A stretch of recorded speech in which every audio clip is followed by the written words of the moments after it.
नमस्कार दोस्तों, आपके अपने YouTube channel vet success with PG में हार्दिक स्वागत है। दोस्तों आज हम बात करने वाले हैं जेनेटिक्स का। जो हमारा ये जो टॉपिक चल रहा है, इस टॉपिक का नाम है म्यूटेशन। म्यूटेशन का मतलब होता है उत्परिवर्तन। उत्परिवर्तन देखिए दोस्तों, सभी सजीव जो प्राणी होते हैं, चाहे हम मनुष्य की बात करें, एनिमल्स की बात करें, या भी कोई भी जीव जंतु उसकी बात करते हैं, उसमें अगर परिवर्तन होता है एक पीढ़ी से दूसरी पीढ़ी के अंदर, जो परिवर्तन होता है वो परिवर्तन होता है म्यूटेशन के कारण। और म्यूटेशन के कारण वास्तव में अगर हम माने कि जो संरचना या जीव संरचना के अंदर जो परिवर्तन होता है वो डीएनए के अंदर परिवर्तन होता है, यानी डीएनए के परिवर्तन होगा और डीएनए से गुणसूत्र के अंदर परिवर्तन होगा। और इसी प्रकार से ये जो पूरी संरचना है और पूरी जो प्रोसेस है वो होगी म्यूटेशन के कारण। उत्परिवर्तन के कारण ही परिवर्तन होता है। तो हम जान लेते हैं कि म्यूटेशन वास्तव में होता क्या है और इसके कितने हानिकारक प्रभाव है और कितने फायदे भी हैं इसके। यानी जो भी चीज़ है या फिर जो भी क्रिया होती है शरीर के अंदर, प्रक्रिया होती है, उस प्रक्रिया के अंदर फ़ायदे भी होते हैं, यानी जो उसके नुकसान भी हो सकते हैं। यानी फ़ायदे भी होते हैं, तो उसके नुकसान भी होते हैं। दोनों ही चीज़ें होते हैं, लेकिन जो बेनिफिट है वो ज़्यादा है इसके और जो नुकसान है वो कम है। ठीक है दोस्तों, तो इसके बारे में हम चर्चा करेंगे। म्यूटेशन वास्तव में होता है क्या है और म्यूटेशन कितने प्रकार के होते हैं और कौन सा जो प्रकार है वो हमारे एग्जाम की दृष्टि से फ़ायदेमंद है, और कौन से म्यूटेशन को या कौन से म्यूटेशंस के प्रकार को हमें याद रखना चाहिए, या पूर्ण रूप से इसको हम दिमाग के अंदर किस प्रकार से फिट करें कि उत्परिवर्तनवाद है वो हमारे याद रह जाए। ठीक है दोस्तों, तो चलिए स्टार्ट करते हैं वीडियो को। वीडियो पे आप पहली बार विजिट कर रहे हो, अगर आप पशुधन सहायिकी या वेटनरी से संबंधित तैयारी कर रहे हो तो इस यूट्यूब चैनल को सब्सक्राइब कर लीजिएगा दोस्तों। और वीडियो अच्छा लगे तो वीडियो को लाइक करें और अपने दोस्तों में शेयर करिए। ठीक है दोस्तों, तो इस प्रकार से हम बात कर लेते हैं म्यूटेशंस की। म्यूटेशन जिस प्रकार से आप यहाँ पे देखिए दोस्तों, थोड़ा सा डायग्राम के माध्यम से यहाँ पे मैं आप लोग को बताना चाहूँगा कि म्यूटेशन देखिए, यहाँ पे म्यूटेशन का अर्थ होता है उत्परिवर्तन, यानी किसी भी शरीर में उत्परिवर्तन का अर्थ हुआ किसी भी शरीर की संरचना या बनावट में अचानक होने वाला परिवर्तन ही उत्परिवर्तन होता है। वास्तव में डीएनए में होने वाला परिवर्तन उत्परिवर्तन होता है। पहले मैंने आप लोग को बताया था कि वास्तव में यानी किसी भी शरीर, कोई भी शरीर का पार्ट है, यानी जैसे मान लीजिए दो भाई बहन है, एक मेल है और एक फीमेल है। ठीक है दोस्तों, इनमें देखिए इनका जो कलर है वो चेंज होता है, इनकी जो शक्ल है या जो शरीर का जो आकृति या आकार है वो अलग है, थोड़ी अलग अलग होती है। चाहे वो जुड़वा अगर दो बच्चे पैदा होते हैं तो उनका भी क्या होता है, अलग अलग सिस्टम होता है, यानी जो उनके फेस है वो अलग अलग होता है। ये किसकी वजह से होता है? ये म्यूटेशंस के कारण, यानी उत्परिवर्तनवाद के कारण होता है। ठीक है दोस्तों, जैसे शरीर की बनावट हो गई, जैसे शरीर का आकार हो गया और जैसे रंग हो गया, ये सारी चीज़ें म्यूटेशन के अंदर होती है। अगर बात करें, दो प्रकार का म्यूटेशन होता है मुख्य रूप से, एक बाहरी लक्षणों के आधार पर, एक जीनोटाइप, एक फिनोटाइप। ठीक है दोस्तों, यानी जीनोटाइप्स हो गया जिसके अंदर आंतरिक जो अंग है, आंतरिक लक्षणों में, आनुवंशिकता में परिवर्तन होता है, और जो बाहरी फिनोटाइप है वो बाहरी आकृति के अंदर या आकार के अंदर या जो मुख्य रूप से फेस के अंदर जो परिवर्तन होता है वो होता है फिनोटाइप। ठीक है दोस्तों, तो हम बात कर लेते हैं कि म्यूटेशन के कितने प्रकार होते हैं। पूरी जानकारी इस वीडियो के अंदर लेने वाले हैं, यानी म्यूटेशन का जो टॉपिक है ये एक ही वीडियो के अंदर कंप्लीट करेंगे। और ये जेनेटिक्स का जो लास्ट यानी अंतिम जो टॉपिक है, पूरी जेनेटिक्स बुक मैंने कवर करवा दी है। अगर आपने पहले वाले वीडियो नहीं देखे है तो प्ले लिस्ट बनाई हुई है, उस प्ले लिस्ट को कंप्लीट देख सकते हैं, एक वीडियो से लेके जो लास्ट ये वीडियो है इस वीडियो तक। ठीक है दोस्तों, तो कम्प्लीटली आपको जो एलएसए की तैयारी करने वाले कैंडिडेट है, उनके लिए महत्वपूर्ण जो साबित होने वाली है जेनेटिक्स का पार्ट। ठीक है दोस्तों, तो चलिए स्टार्ट करते हैं। यहाँ पे देखिए दोस्तों, उत्परिवर्तन किसी भी शरीर की संरचना या बनावट में अचानक होने वाला परिवर्तन है। वास्तव में डीएनए में होने वाला परिवर्तन है, यानी डीएनए के अंदर जो परिवर्तन होता है वही क्या होता है, उत्परिवर्तन। अब बात कर लेते हैं उत्परिवर्तन जो है इसकी खोज किसने की थी।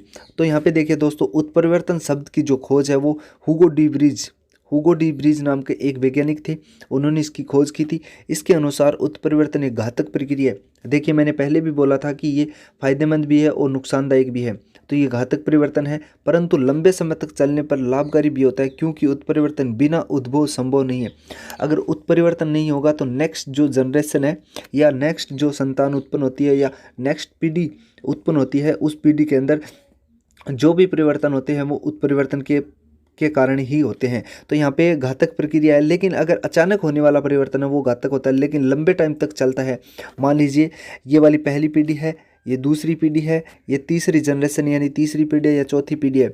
अब यहाँ से थोड़ा थोड़ा मान लीजिए यहाँ पे 100% इसके लक्षण है, यानी पहली पीढ़ी के अंदर 100% किसी के लक्षण है या माता पिता के लक्षण है, वो सेकंड पीढ़ी के अंदर 10% आते हैं, थर्ड पीढ़ी के अंदर 15% आ जाते हैं, फोर्थ पीढ़ी के अंदर 20% यानी 20% आ जाते हैं, पाँचवीं जो पीढ़ी है उसके अंदर 25% या 30% आ जाते हैं मान ली।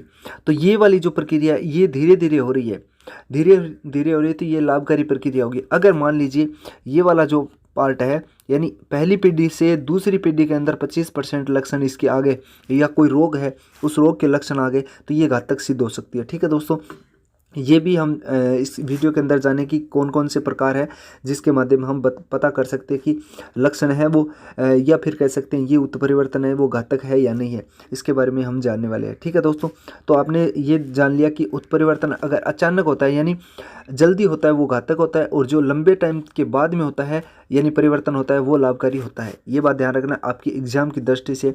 अगर आप लोग इस PDF को खरीदना चाहते हो तो लिंक उसका डिस्क्रिप्शन में दे दूँ, वहाँ पे जाके आप लोग इसको परचेज भी कर सकते हो। लिंक के ऊपर जैसे ही जेनेटिक्स नाम लिखा हुआ मिलेगा आपको, जेनेटिक्स, उस जेनेटिक्स के ऊपर लिंक मिलेगा। उस लिंक पे जैसे ही आप लोग क्लिक करते हो आप लोग को उस बुक के PDF पे चले जाओगे, वहाँ पे आप पेमेंट करके इस PDF को परचेज कर सकते हो। ठीक है दोस्तों, ये जो है लिंक PDF आपके फ़ोन में, लैपटॉप में और प्रिंट आउट निकलवा के आप पढ़ सकते हो आसानी से। और इसके बाद में बात कर लेते हैं उत्परिवर्तन के प्रकार। उत्परिवर्तन के प्रकार कितने होते हैं दोस्तों, इसके बारे में हम एक एक डिटेल से जानने वाले हैं, और पूरा विद डायग्राम आप लोगों को मैं बताने जा रहा हूँ। यहाँ पे आप लोगों को पूरी कंप्लीटली जो थ्योरी पार्ट है वो करवाएंगे, उसके बाद में इसी YouTube चैनल पे थ्योरी करवाने के बाद में आपको 500 क्वेश्चन प्रत्येक सब्जेक्ट की करवाई जाएगी। उसके बाद में आप लोगों का जो भी एग्जाम होगा उसमें आप लोगों को फ़ायदा मिलने वाला है।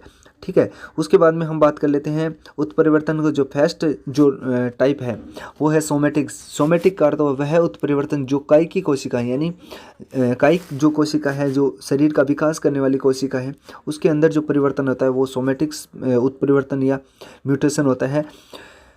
वह उत्परिवर्तन जो कायिकी कोशिकाओं में होता है जिसमें किसी भी प्रकार का अंदरूनी यानी आंतरिक आनुवंशिक परिवर्तन नहीं होता है, और है केवल बाहरी लक्षणों में परिवर्तन होता है। जीनोटाइप में किसी भी प्रकार का उत्परिवर्तन दिखाई नहीं देता है। ये क्या है, सोमेटिक। अब यहाँ पे मैं आप लोग को बता देता हूँ दो प्रकार के हो सकते हैं। देखिए, सोमेटिक का मतलब होता है कायिकी, कायिकी मतलब बाहरी लक्षण। ठीक है, और एक होता है आंतरिक यानी आंतरिक लक्षण हो गए। अब ये जेनेटिक्स जीनोटाइप हो गया, ये फिनोटाइप हो गया। ठीक है दोस्तों, यानी जो बाहरी लक्षणों में परिवर्तन होगा वो सोमेटिक्स म्यूटेशन होगा, और जो आंतरिक लक्षणों में परिवर्तन होगा वो जीनोटाइप्स के अकॉर्डिंग हम आगे नेक्स्ट जो पार्ट आएगा उसमें समझने वाले हैं। ठीक है दोस्तों, तो यहाँ पे देखिए जो बाहरी लक्षणों में परिवर्तन, जैसे नाक का लंबा होना, नाक का टेढ़ा होना, कलर का चेंज होना, कान का बड़ा होना, बालों का कलर जो है वाइट होना, उसके बाद में ब्लैक होना, ये सारे के सारे जो लक्षण हैं यानी बाहर से जो आप लोगों को दिखाई देता है, ये कह सकते हैं जो हार्डवेयर होता है, हार्डवेयर वाला जो पार्ट होता है वो सोमेटिक्स कहलाता है। ठीक है दोस्तों, जैसे आपको जो भी एनिमल्स है, एनिमल्स के जो कलर है वो बाहर से जो उसका शक्ल है वो दिखाई देती है, जो फेस उसका दिखाई देता है, जो उसके पूंछ की कलर है, पूंछ का लंबाई है, पैर की लंबाई है, उसका जो शरीर है वो किस प्रकार से बना है, वो सारे के सारे जो परिवर्तन होते हैं वो किस प्रकार से होते हैं, सोमेटिक्स जो म्यूटेशन होता है उसके अकॉर्डिंग ही आते हैं। जैसे एग्जाम्पल के थ्रू हम पढ़े हैं तो यहाँ पे देखिए दोस्तों, पौधों में कमल का रोपण, पौधों में जो कमल है, कमल का रोपण करते जैसे हम कह सकते हैं ना कि मान लीजिए देसी कोई बेर है, यानी झाड़ी है, उस झाड़ी के यहाँ पे हम क्या कर देते हैं, कमल रोपण कर देते हैं, यानी विदेशी जो कह सकते हैं ना, प्रेम चढ़ा दिया, प्रेम चढ़ा दिया, वही होता है, ये सिस्टम होता है कि ये जो देसी नस्ल की या फिर कह सकते हैं झाड़ी है, इस झाड़ी के दूसरे विदेशी नस्ल के अगर जीनोटाइप कर देते हैं यहाँ पे, तो ये क्या कर लेती है, ये विदेशी नस्ल के ही बेर उत्पन्न कर लेती है, झाड़ी के बेर उत्पन्न होने लग जाते हैं। ये आपने सुना भी होगा, सभी ग्रामीण परिवेश से जो भी बच्चे यहाँ पे देख रहे हैं वीडियो को, वो जानते भी हैं कि ये होता क्या है। ठीक है दोस्तों, आपने ये सुना होगा कि कोई भी झाड़ी है, देसी झाड़ी है, उस देसी झाड़ी के अगर विदेशी नस्ल के बेर उत्पन्न करने हैं तो उसके प्रेम चढ़वाते हैं, ये बोलते हैं, तो ये कमल रोपण होता है।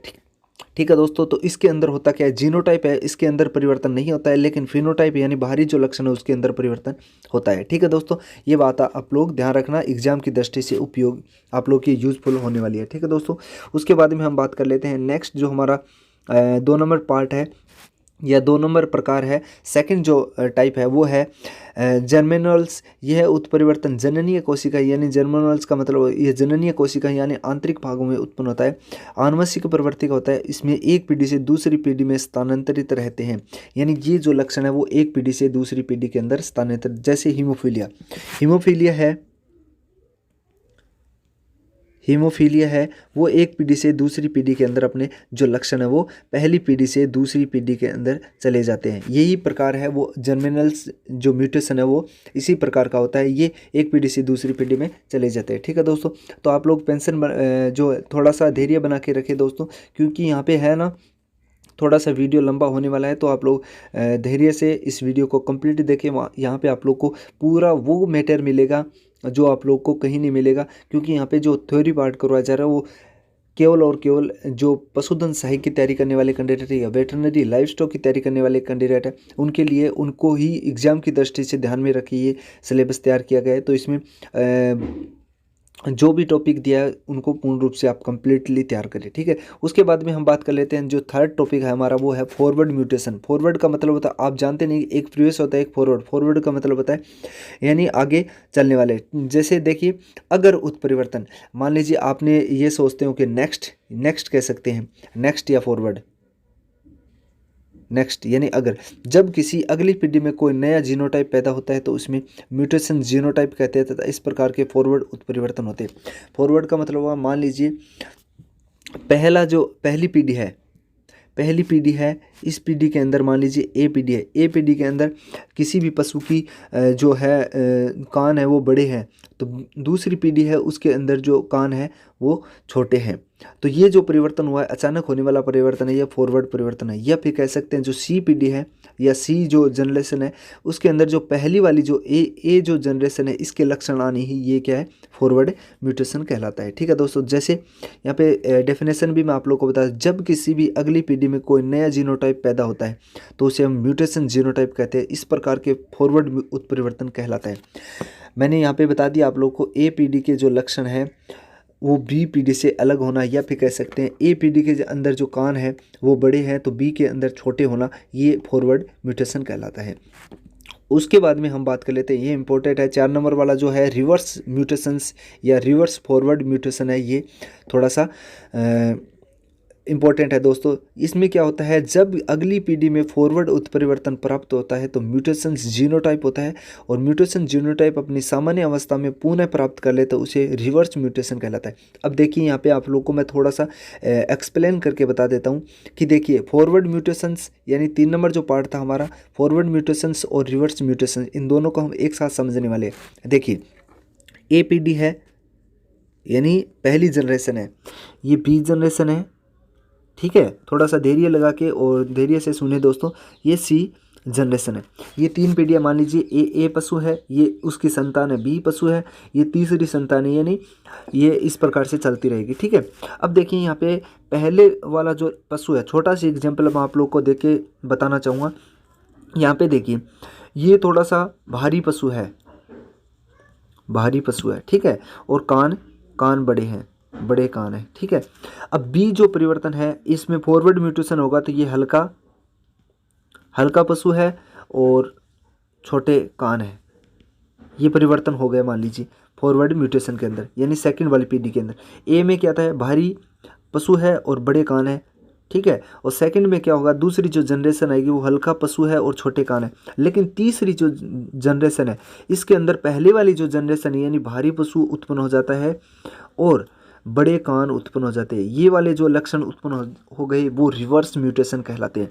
यानी ए जनरेशन के लक्षण बी के अंदर नहीं आए लेकिन सी के अंदर आ गए, सी के अंदर आ गए। मान लीजिए ये ए है, बी ए का बेटा है और ए जो सी है वो ए का पोता है, यानी तीसरी पीढ़ी का जो प्राप्त हो गए, इस तीसरी पीढ़ी के अंदर जो लक्षण आ गए। अब आपको सिंपल वे में आप लोगों को मैं समझाने की कोशिश करूंगा दोस्तों, तो थोड़ा सा ध्यान से देखिए।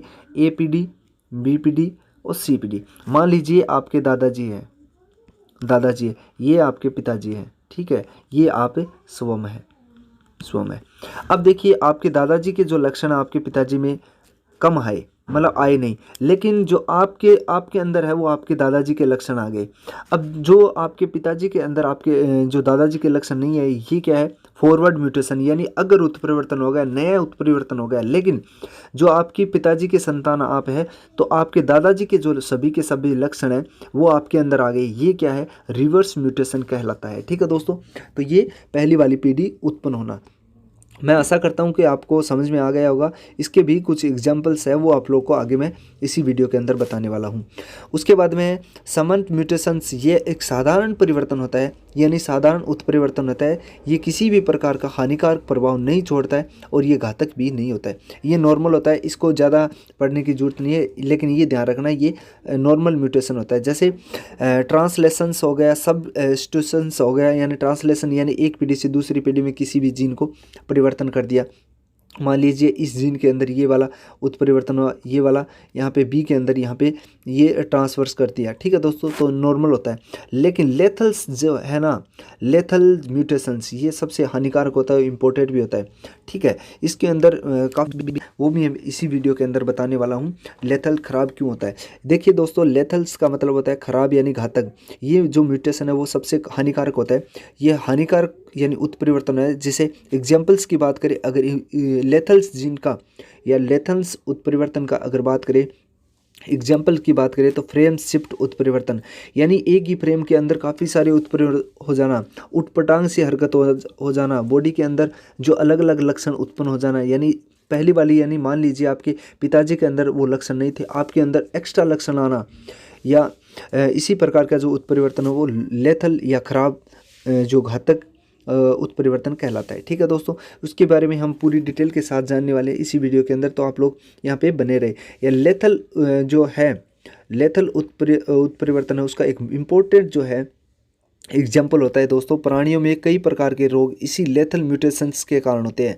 जैसे मान लीजिए एक खुरपका आ गया, एफएमडी आ गया, इसी के साथ कोई और डिजीज़ आ गई, इसी प्रकार से नई कोई डिजीज़ आ गई, बीक्यू आ गया। तो ये सारे के सारे जो लक्षण हैं, या प्राणियों में कई रोग एक साथ आ जाना, ये म्यूटेशन कौन सा है, लेथल म्यूटेशन कहलाता है, ठीक है दोस्तों। उसके बाद में हम बात कर लेते हैं दोस्तों। देखिए यहाँ पे थोड़ा सा मैं आप लोग को बता देता हूँ, इसके बारे में हम जानने वाले हैं, आगे जानने वाले हैं कि डिलीटेशंस क्या होता है। यहाँ से डिलीट हो गया, मान लीजिए कोई म्यूटेशन है या कोई पार्ट है या कोई डीएनए वो यहाँ से डिलीट हो गया, दूसरी पीढ़ी है, ये ए पीढ़ी है और ये बी पीढ़ी है। ए पीढ़ी के अंदर ये लक्षण थे, मान लीजिए कोई भी लक्षण थे, लेकिन बी पीढ़ी के अंदर ये लक्षण नहीं थे, डिलीट हो गए, ये डिलीटेशन हो गया। डुप्लीकेशंस का मतलब हो गया, ये ए पीढ़ी है, इसके अंदर लक्षण थे लेकिन बी पीढ़ी के अंदर लक्षण नहीं है, ये तो ये डुप्लीकेशन का मतलब हुआ डबल हो गया। ये ए पीढ़ी के अंदर जो लक्षण है उससे डबल जो बी पीढ़ी के अंदर लक्षण उत्पन्न हो गए, ये डुप्लीकेशन से। इन्वर्जन क्या होगा, ये ए पीढ़ी है और ये बी पीढ़ी है। इन्वर्जन का मतलब है जो ए लक्षण है, यानी मान लीजिए ये एक्स लक्षण है, ये वाई लक्षण है। अब एक्स लक्षण इसके अंदर आ गए और वाई लक्षण है वो सेकंड पीढ़ी के अंदर आ गए, यानी पहली वाली जो पीढ़ी है उसके अंदर वाई लक्षण आ गए और जो नेक्स्ट जनरेशन है उसके अंदर वाई लक्षण आ गए, ये इन्वर्जन हो गया, ठीक है दोस्तों। इसके बारे में हम पूरी डिटेल के साथ पढ़ने वाले हैं आगे। उसके बाद में इन्वर्जन इंसर्शंस क्या हो गया, इंसर्शंस क्या हो गया, यहाँ पे देखिए क्रोमोसोम्स का डबल या ट्रिपल फोर्थ होना, ये सारे के सारे इसके अंदर आते हैं, ठीक है। या ट्रांसलेशंस हो गया, ट्रांसलेशन का मतलब एक पीढ़ी के अंदर मान लीजिए यहाँ पे ये वाला जो म्यूटेशंस है या म्यूटेशंस है और क्रोमोसोम्स है, इस क्रोमोसोम को इसके अंदर प्रतिस्थापित करना, और इस वाले जो पार्ट है, यानी यहाँ पे थोड़ा सा मैं अलग से बता देता हूँ आप लोग को। यहाँ पे मान लीजिए ये ए पार्ट है और ये बी पार्ट है, इन दोनों, यहाँ पे देखिए इसमें से आधा पार्ट निकालते हैं और बी के अंदर डाल देते हैं, और बी वाला आधा पार्ट निकालते हैं ए के अंदर डाल देते हैं। ये ट्रांसलेशंस हो गया, लोकेशंस हो गया, ट्रांसलोकेशंस। ठीक है दोस्तों, तो ये वाला जो पार्ट है वो इस प्रकार से आप लोग को दिखाई देने लग जाएगा। देखिए यहाँ पे ये वाला जो पार्ट है, इस पार्ट को यहाँ से निकाला, और जो ये बी वाला पार्ट है, इस पार्ट का जो पार्ट है वो इसके अंदर ए वाले के अंदर डाल दिया। तो इस प्रकार से आप लोग को यहाँ पे दिखाई देने लग गया है। ठीक है दोस्तों, यहाँ पे मैं आप लोग को मैंने आप लोग को बता दिया है कि ये वाला जो पार्ट है इसके अंदर ट्रांसफ़र हो गया। तो इस प्रकार से आप लोग को ये संरचना दिखाई देने लगी। मैं आशा कर रहा हूँ कि आप लोग को जैसे ही डायग्राम समझ में आ रहे हैं उसी प्रकार की थ्योरी भी आपको समझ में आ जाएगी। अगर ये PDF आप लोग खरीदना चाहते हो तो इसका लिंक मैं डिस्क्रिप्शन में, लिंक है वो डिस्क्रिप्शन में मिल जाएगा, डिस्क्रिप्शंस में मिल जाएगा, तो आप लोग वहाँ से आप लोग जाके डाउनलोड भी कर सकते हो। उसके बाद में हम बात कर लेते हैं नॉन म्यूटेशंस। इसके बारे में आप लोग पढ़ सकते हो आसानी से, लेकिन आपके एग्जाम की दृष्टि से थोड़ा डीपली है तो आप लोग को मैं नहीं पढ़ाना चाहता। उसके बाद में अगर म्यूटेशंस के अंदर जीन पॉइंट एक मुख्य रूप से होता है, इस जीन पॉइंट को भी हम इसी वीडियो के अंदर, इसी टॉपिक के अंदर हम कवर करने वाले हैं। तो ये जीन जो पॉइंट है mutations, gene point, gene mutation कह सकते हैं या पॉइंट म्यूटेशन कह सकते हैं। ठीक है दोस्तों, इसके अलग से हम वीडियो नहीं बनाने वाले, इसी के अंदर जानने वाले हैं। तो इसमें क्या होता है, इसे हम जीन म्यूटेशन भी कहते हैं। यह वास्तव में DNA के अंदर होने वाला परिवर्तन, यह 3 प्रकार का होता है। यानी ये जो पॉइंट म्यूटेशन है, पॉइंट का मतलब बिल्कुल छोटा सा म्यूटेशन यानी उत्परिवर्तन होगा, लेकिन ये DNA के अंदर होता है। तो इसके बारे में हम जानने वाले हैं। यहाँ पे देखिए ये 3 प्रकार के होते हैं। मैंने पहले ही आप लोग को बता दिया कि सब स्ट्यूशंस जीन म्यूटेशंस हो गए, यानी सब स्ट्यूशंस जीन म्यूटेशंस। ये क्या होता है, इस प्रकार के उत्परिवर्तन में एक नाइट्रोजन बेस यानी NB, एक नाइट्रोजन बेस NB के स्थान पर दूसरा नाइट्रोजन बेस आ जाता है। ये एक फायदेमंद उत्परिवर्तन है। जैसे नाइट्रोजन बेस है, मान लीजिए नाइट्रोजन बेस और नाइट्रोजन बेस है, कोई दूसरा नाइट्रोजन बेस इसके स्थान पे आ जाता है। ठीक है दोस्तों, जैसे प्यूरिन है, पिरामिडन है, वो क्या है, आपस में स्थान चेंज कर लेते हैं। ये सब स्ट्यूशंस जीन परिवर्तन होता है या उत्परिवर्तन है, ये एक फायदेमंद होता है। ठीक है, उसके बाद में हम ट्रांसलेशंस जीन उत्परिवर्तन है या उत्परिवर्तन है। ये क्या होता है, इसमें एक प्यूरिन के स्थान पर दूसरा प्यूरिन या एक पिरामिडिन के स्थान पर दूसरा पिरामिडिन आ जाता है। यह क्रिया DNA के रिप्लिकेशंस के दौरान होती है, इसलिए इसे कॉफ़ी एरर भी कहते हैं। यानी कॉफ़ी के अंदर एरर आना, इसी प्रकार का ये परिवर्तन माना जाता है। अब देखिए पहला वाला जो मैंने बताया है सब स्ट्यूशंस जीन म्यूटेशंस और एक ट्रांसलेशन, इसके अंदर देखिए मेजर जो डिफरेंस है वो क्या है, इसके अंदर नाइट्रोजन बेस परिवर्तन होता है। यानी एक नाइट्रोजन बेस, जैसे यूरेसिल के स्थान पे कोई दूसरा आ गया।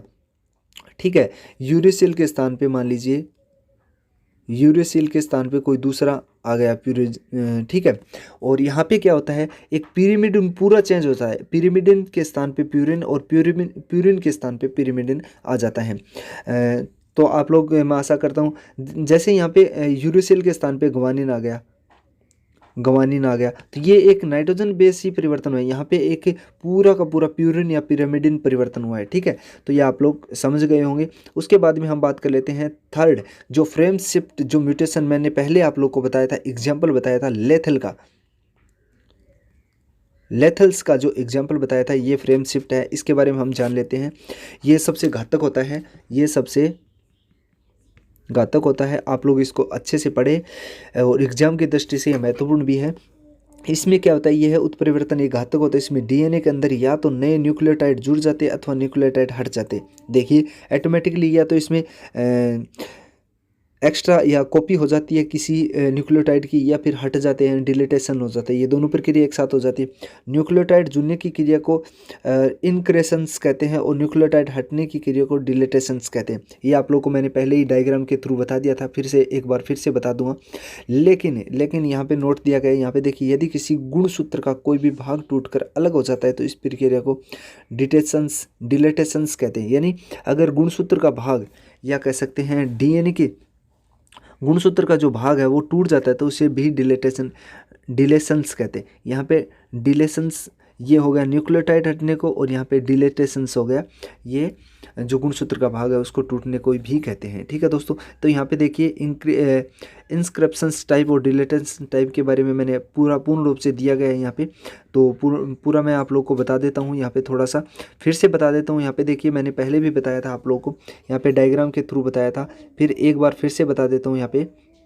यहाँ पे देखिए डिलेटेशंस का मतलब हुआ यहाँ से कोई पार्ट है वो ए पार्ट में से ए से बी, ए से डिलीट हो गया तो ये बी के अंदर कम हो गया। ठीक है, डुप्लीकेशंस के अंतर हो गया कि डुप्लीकेशंस हो गए, यानी पहले वाले ए के अंदर कम था और बी के अंदर डबल कोई चीज़ लक्षण आ गई। ठीक है, और इन्वर्जन के मतलब ये वाला जो पार्ट है इधर गया और ये वाला इधर आ गया। ठीक है, ये वाला जो सिस्टम है ये आपने देख लिया होगा। उसके बाद ट्रांसलोकेशंस क्या हो गई, ट्रांसलोकेशंस चेंज हो गई, यानी एक फिक्स लोकेशन चेंज हो गई। मान लीजिए आप जोधपुर के रहने वाले हैं, जोधपुर के रहने वाले और जयपुर, अब जयपुर वाला जोधपुर आ गया और जोधपुर वाला जयपुर चला गया, यही यहाँ पे हुआ है। ठीक है दोस्तों, तो मैं आशा कर रहा हूँ कि ये वीडियो आप लोग को अच्छे से समझ में आ गया। अगर अच्छे से समझ में नहीं आया है तो आप लोग फिर से एक बार इस वीडियो को कम्प्लीटली देखें और 2-3 बार रिवाइज करवाओगे जैसे ही, तो आप लोग के अच्छे से समझ में आ जाएगा। और इसी PDF को परचेज करना चाहते हो तो लिंक इसका डिस्क्रिप्शन में दिया गया विद डायग्राम, इस यहाँ पे पूरी थ्योरी पार्ट बताया गया है दोस्तों, तो आपको अच्छे से समझ में आ जाए। सभी सब्जेक्टों की PDF मैंने बना दी है, तो आप लोग को लिंक डिस्क्रिप्शन में मिल जाएगा, वहाँ पे जाके आप प्रत्येक सब्जेक्ट की अलग अलग PDF खरीद सकते हो और अपनी Gmail ID यानी एंड्रॉयड फ़ोन और लैपटॉप के अंदर आप लोग पढ़ सकते हो। तो वीडियो कैसा लगा आप लोग और बताइएगा, और इसी प्रकार की वीडियो के लिए हमारी इस YouTube चैनल को सब्सक्राइब करना। मिलते हैं नेक्स्ट वीडियो में, तब तक के लिए जय हिंद जय भारत दोस्तों, धन्यवाद।